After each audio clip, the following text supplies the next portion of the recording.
Good afternoon, and welcome to another EdTech tutorial video from the TIPS team. My name is Blythe Evans, and today's topic, Top 5 Assessment Time Savers with Google Classroom. If you've already been using Google Classroom to create student assignments and keep student work organized, then some great next steps are to add rubrics, provide rubric feedback, add to your comment bank, and even use private comments or stream questions to keep students engaged. All these tips will help you to keep your workflow going and provide timely feedback to students. Here in Google Classroom, I have created a blank assignment. I've added a title and a Google Doc.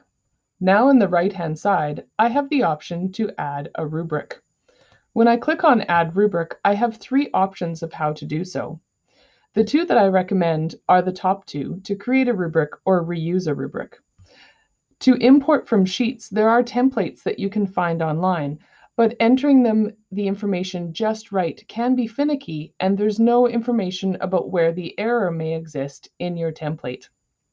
For this reason, I suggest using either Create Rubric or Reuse Rubric. For the ease of workflow and decreased time, to reuse a rubric means that any classroom where you are a teacher or co-teacher will populate in the top drop-down menu. I can select from here any Google Classroom that meets those criteria, and then any rubrics created inside of that classroom will populate here. Once I select a rubric and add it to the assignment, I can always go back and click on that rubric again and make any modifications prior to posting on the assignment. From the three-dot menu in the top right-hand side of a completed rubric, you can always export it back to a Google Sheet and share it with students or print a copy for parents. The other way to add a rubric is to use the Creation Wizard. Once I click on here, you'll see entry bars for each piece that is required and some extra descriptions you can add in. Up at the top, you have an option to use scoring or not.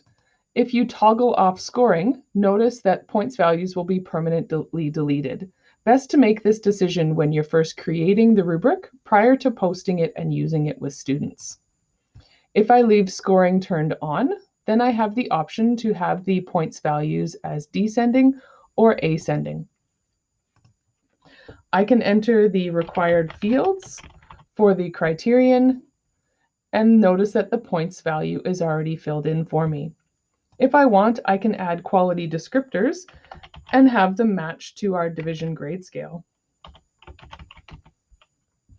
Once I set up the points and the quality descriptor, I can then add a further description of what that work may look like at that quality level. From here, I can use the plus button and add quality levels going up. I can make this also match with our division grade scale.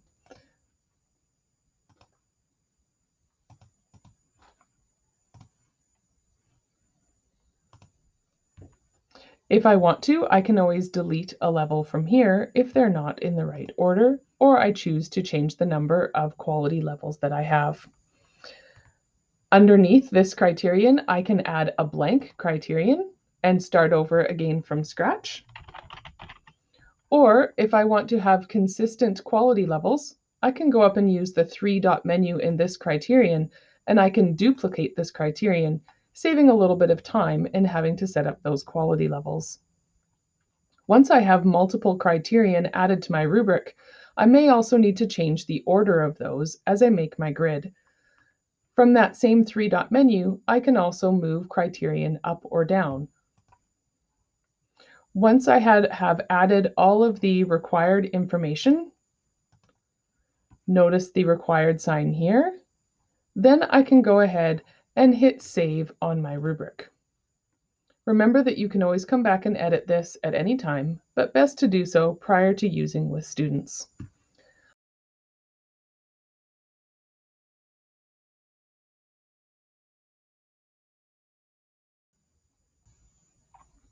In order to be able to provide individualized feedback to each student, you'll want to ensure that the assignment is shared as Make a Copy for each student. I'll assign this document, and then we can go look and see how to provide that feedback. Now in my classwork tab, I can go into the assignment by clicking on View Assignment and having access to each student's work. If I click directly on the student on the left-hand panel, I can quickly access the rubric to provide feedback. I can do so by clicking on each one of the quality descriptor boxes, noticing that I can change my selection by clicking on the boxes. If I click on a box and then decide I no longer want to provide that feedback, I can go over to the right-hand side where the points value is and clear that points value, and then click out and notice that the box is no longer highlighted.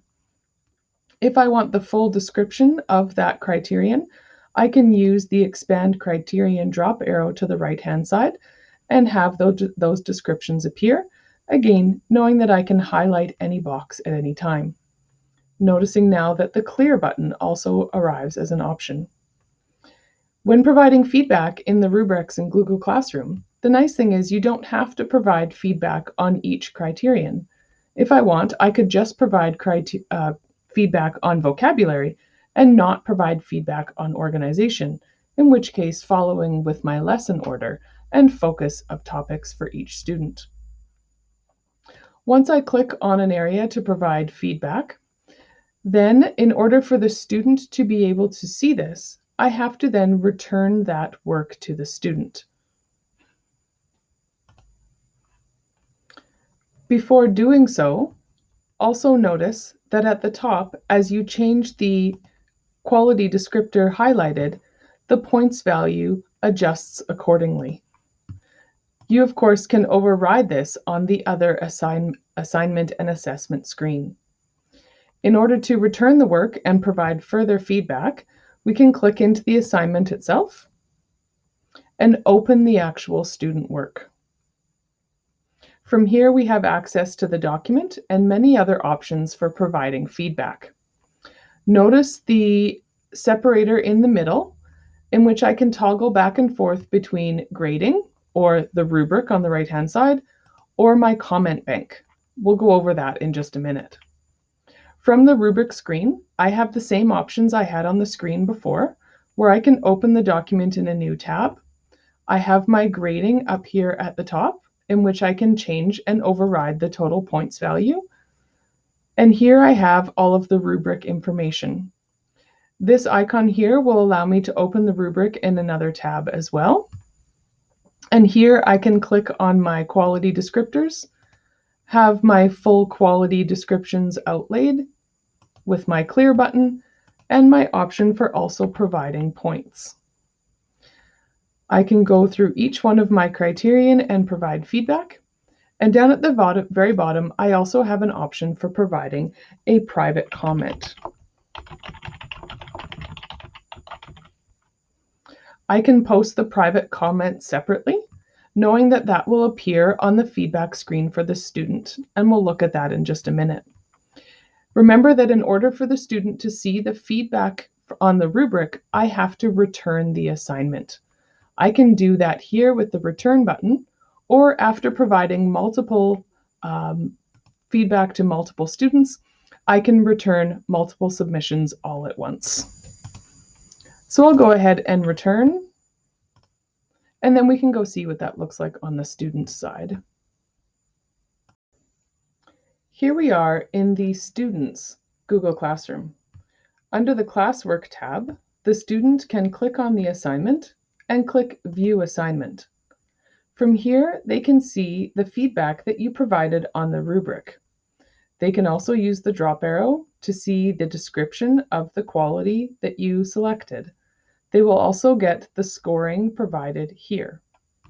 Notice over on the right-hand side, the private comment is on the same screen. From here, they can resubmit the assignment after working further on it, or open up the assignment to keep working.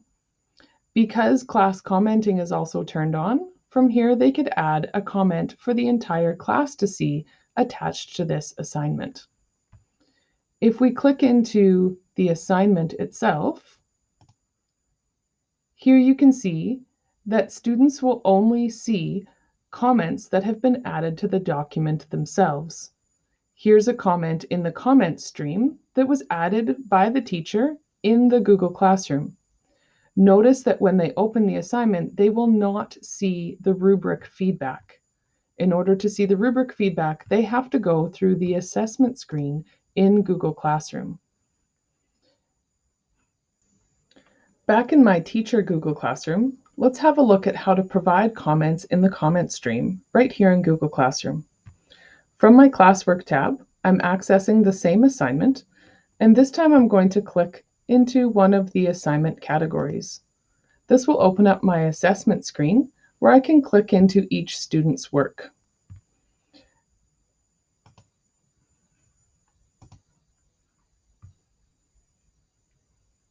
Now with the assessment screen open, I can toggle in between students from my menu at the top, either from the drop arrow or the left and right arrows. From the divider over on the right-hand side, I can flip the right-hand menu from the rubric screen that we saw previously over to the comment bank. The comment bank can help you to provide fast and consistent feedback directly into the comment stream of the document. There are many ways to add to your comment bank. The first one is to use the plus icon at the top of the comment bank menu. From here, you will have an edit window in which you can enter multiple comments. As long as each comment is separated by pressing enter, it will become a separate entry in your comment bank.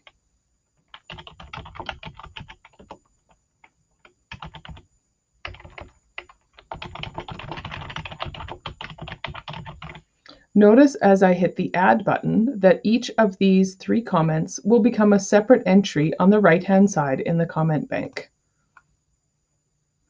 The comments in the comment bank are ordered from the newest to the oldest.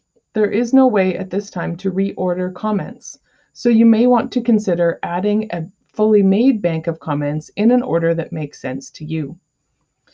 There are other ways to call up comments, though, when adding comment to a document. So just like you would before, you go into the document to highlight the text that you want to add the comment to. Either use the Add Comment button on the right-hand side here, or use your drop arrow to have the Add Comment icon appear here. From here, I can use some shortcuts to access my comment bank. I can either hover over a comment to copy it to the clipboard, and then once clicking on the comment, I can use Control-V to paste that comment in. I can also use a hashtag that will pull up my 5 most frequently used comments, and I can select one by clicking. I can also start typing a keyword. Any comment with that keyword in it will appear in my drop list, and I can select it by clicking. Once I click on comment, that comment will become part of the comment stream in the document. Remember that these comments are live in the student document. So if they are working and progressing through an assignment, this can be a great way to add formative feedback, knowing that students will see the feedback as soon as they open that document. Remember that in order for the student to see feedback provided on the rubric, the teacher must return the assignment in order for that feedback to be provided to the student. Now that you're familiar with different ways to provide feedback to students, you may want to consider using your stream to make announcements and communicate with the whole class. Here's an example of making an announcement post on your stream and then having students able to comment to your post. In this way, you as the teacher can moderate this discussion by either deleting a student comment or by muting a student altogether, in which case they can still see the post and other comments, but are not able to make posts themselves. In this way, the class can have a conversation right here in Google Classroom without having to use a separate app for communicating. In order to do this, you can use your gear to adjust your stream settings. Go down underneath General, and the two settings you'll want to adjust are Stream. With the drop arrow, you can select if students are able to comment or if they're able to post and comment, in which case they could ask a question and also comment on your posts or other students' posts. When doing this, your stream can get quite long and lengthy, in which case you may want to then change the other notifications that are on your stream. In this way, you can hide all notifications so that posted assignments, materials, and questions only show on the classwork tab and not on the stream. In this way, the stream can be strictly for communication and announcements, and the classwork is for assignments and things to be done by students. Anytime you make changes to your settings, you'll of course want to go in and hit save so that you can see those settings apply on your stream and your classwork. Here you can see I changed the setting back to condensed, in which case you will see a notification for each assignment or material or question that is also posted, along with the announcements that you can post up here at the top. Here's the student view of the same stream, in which case they only see my announcement, and here they're able to make a comment to the class on that posting. All classwork will still be underneath the classwork tab and organized under your topics.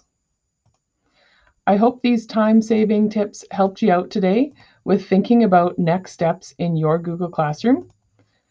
For this and other information on how to use your G Suite apps, be sure to check our tips.epsb.ca website and subscribe to our YouTube channel for this and other after-school specials and tutorial videos. Thanks for watching.